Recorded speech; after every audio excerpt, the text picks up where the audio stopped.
Welcome to the Logically Faithful podcast. My name is Khaldun Swice. I'm a philosophy professor, and I actually get paid for it, which is amazing.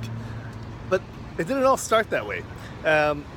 When I was about 15 years old, I had gone through a period of difficulty, psychological stress, and a point of dealing with the complexities of life in a way that led me to a path to really start questioning who I am and what is the point of existence. This path, this discussion, this questioning led me to a spiritual discovery about myself and the emptiness within my own heart. But I lived in a materialistic world, and everything that people told me was that you can taste it, touch it, see it, and it must be real. Everything else is just poetry, is the general vernacular, and the issue that led me down the path of questioning who I am deeply.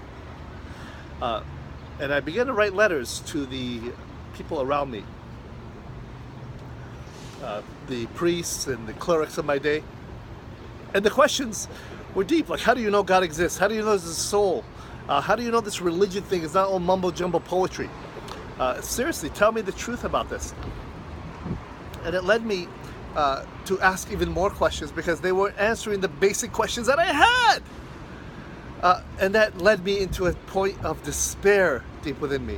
I actually picked up a survival knife at the age of 15. And I wanted to kill myself. I wanted to end it all. Why did I want to do that?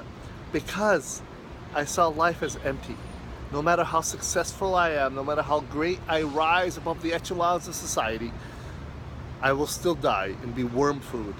My amino acids will decompose and form into the parts of the earth where the old Eastern mystics will tell us will become one with everything. And this was actually popular in a childhood movie that I really enjoyed, which I didn't realize at the time was sneaking into a pantheistic theology, which was called The Lion King. And the song was that all life flows into one and everything becomes back into one. And I didn't want to become worm food. I didn't want to become part of all that stuff.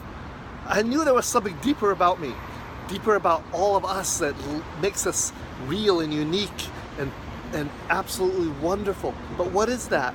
And I didn't know what it was. So I took that knife and said, I just want to end it all. And I'm telling you the truth. I do not remember turning that radio on in my room. I don't remember doing that. But the radio in my room came on.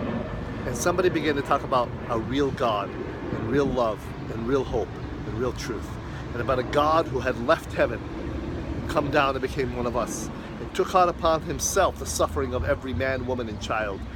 Those who would accept him shall receive eternal life and eternal hope.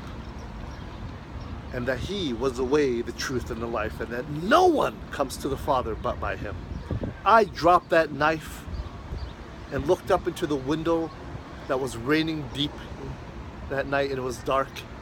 But it wasn't dark, it was the darkness within me that was ricocheting and echoing into the depth of the bowels of my soul. And I reached out to a God that I never even knew existed. And for the first time in my life, I really prayed. And I had a feeling of complete epiphany, a theophany, or a Christophany, where an appearance of Christ or God was evident to me more than I ever possibly dreamed it would be. And I found a peace within me that has lasted to this day. It is remarkable, and it helps me through the darkest and deepest parts of life.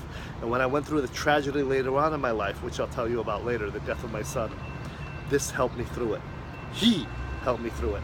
And I hope through this podcast, by the questions I've been asking, the struggles I'm having, I started to run toward those questions and started to dive into them and found answers that were just life-changing for me.